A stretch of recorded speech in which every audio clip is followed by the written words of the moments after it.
Para este tema vamos a ver un poco de óptica y acústica, que es un tema que relaciona la interacción de la luz en el medio ambiente, así como del sonido en el medio ambiente. El primer tema que vamos a ver acerca de óptica y acústica es reflexión y refracción de la luz. La reflexión se da cuando un haz de luz incide sobre una superficie pulida. En este caso, sufre una reflexión parcial. La reflexión producida por un espejo se le llama especular, mientras que la producida por una superficie porosa o irregular se le conoce como difusa, siendo este tipo de reflexión la que no produce imágenes. Básicamente, la reflexión viene a ser el rebote, vamos a ponerlo entre comillas, de la luz al momento de incidir en una superficie. Por eso, por ejemplo, el espejo, que se le llama, al ser una superficie pulida, se le llama reflexión especular, da una imagen diferente a lo que puede dar, por ejemplo, un metal pulido o una superficie menos lustrosa que la que puede ser un espejo. Pero al final de cuentas, pues todos son reflexiones. En cambio, hay otras, por ejemplo, el papel, por ejemplo, superficies no tan transparentes que pueden llegar a dar una reflexión, pero al ser esta tan opaca no se puede notar y por lo tanto se le denomina como difuso. La reflexión tiene el siguiente esquema básico. De manera general, nosotros nos vamos a encontrar con una interfaz que viene a ser en este caso un espejo, pero como digo, puede ser cualquier otro tipo de superficie. En este espejo nosotros, enfrente de él, tenemos un objeto que es este cuadrado que está aquí. Una persona que está viendo el espejo, ¿sí? Aquí está como que su mirada, su ojo, por lo tanto, como tal, no puede ver el objeto que está detrás de él. Entonces, al momento de que la luz incide sobre el espejo, la persona es capaz de ver el objeto que se encuentra detrás debido a que la superficie refleja la luz en el mismo ángulo en el que le está cayendo. Por lo tanto, la imagen se refleja enfrente. Aquí parece como si la imagen estuviera detrás del espejo, pero la realidad es que la persona la está viendo en la parte inferior.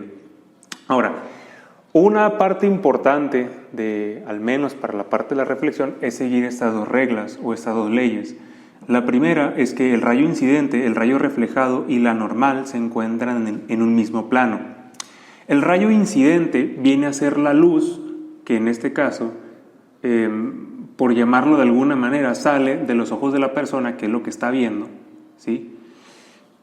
El rayo reflejado es la luz que rebota en el espejo, en el mismo ángulo en el que incide, y la normal viene a ser el punto, ¿sí?, de interferencia o el punto de comparación entre el rayo el rayo incidente y el rayo reflejado. Mientras que la segunda ley dice que el ángulo de incidencia es igual al ángulo de reflexión, ambos medidos con respecto de la normal. Entonces la normal viene a ser esta línea perpendicular al vértice que se forma con los dos rayos, ¿sí? Esta normal posteriormente se convierte en la referencia para que nosotros podamos determinar el ángulo de incidencia y el ángulo de reflexión, aunque si la superficie es totalmente lisa o especular, como se le llama, en ese caso ambos ángulos van a ser iguales, cosa que puede cambiar dependiendo de la superficie. Ahora, aquí tenemos un D0 y un D1. D0 y D1 representan la distancia que hay entre la interfaz, que en este caso es el espejo, y el objeto para el D0. Y el D1 viene a ser la distancia que hay entre la imagen y el espejo. Si bien, otra vez, la imagen pareciera que se refleja detrás del espejo, la realidad es que se refleja enfrente del espejo, pero, por decirlo de alguna manera, da la impresión de profundidad de la misma distancia a la que se encuentra el objeto. El otro punto o el otro concepto que vamos a manejar es la refracción, que viene a ser un poco más compleja que la parte de la reflexión, debido a que aquí se generan dos fenómenos. Si leemos su definición, se da cuando un rayo de luz pasa por la interfaz entre dos medios transparentes, tales como el aire y el agua o el agua y el vidrio, haciendo un ángulo, en este caso θ1, con la normal. Este se desvía de tal manera que se forma un ángulo, en este caso θ2, con la normal en el segundo medio. ¿Por qué digo que es más complicado? Bueno, de este lado ya vamos a empezar a usar una fórmula que se llama ley de Snell. La ley de Snell nos dice que el índice de refracción del medio 1 multiplicado por el seno del rayo incidente va a ser igual a el índice de refracción del medio 2 multiplicado por el seno del ángulo refractado. Aquí, por ejemplo, en este dibujo tenemos una interfaz que es el medio por el cual, o la línea de referencia por la cual el rayo incidente se pasa a ser rayo refractado y rayo reflejado. Tenemos dos medios, por ejemplo, este puede ser, por llamarlo de alguna manera, una botella que esté en el agua. Entonces, cuando la botella le cae, ¿sí?, el haz de luz, y como está por encima del agua, esta botella se puede, o más bien, refracta su luz hacia el otro medio. Entonces, aquí en el rayo incidente se genera un ángulo de incidencia, que es en este caso el θ1. Este θr y este rayo reflejado es lo mismo que estamos viendo de este lado. Aquí lo que estamos agregando es el segundo medio, que el segundo medio, ¿sí?, va, por llamarlo de alguna manera, a absorber la luz del rayo incidente y lo va a refractar, pero dentro del mismo medio. Eso quiere decir que aquí el rayo, por ejemplo, cae en la botella o en el espejo de la botella, aquí se refleja, ¿sí?, por la acción de la propia naturaleza de la luz, y por este lado se refracta hacia el segundo medio, que en este caso, por ejemplo, sería el agua. Ahora, el valor de N1 y N2 va a depender del medio por el cual se está transportando la luz.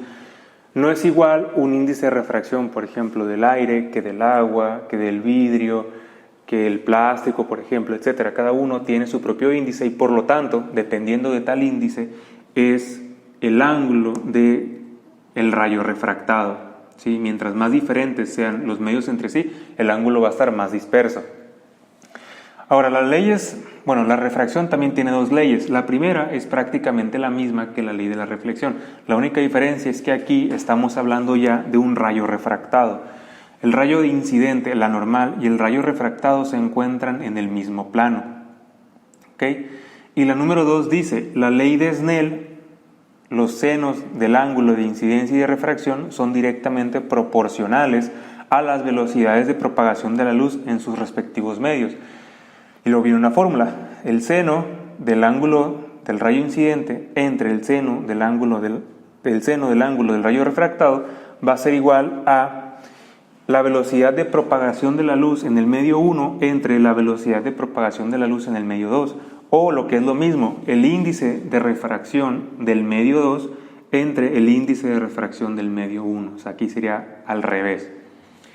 Entonces, de esta manera, cuando nosotros analizamos la parte de la refracción, sí tiende a ser un poco más complejo porque abarca una parte, ¿sí?, del análisis de las leyes de la reflexión, pero al final de cuentas, con la ayuda de la ley de Snell y con las tablas para obtener los índices de refracción, resolver ese tipo de problemas simplemente se basa en sustituir los valores en la fórmula.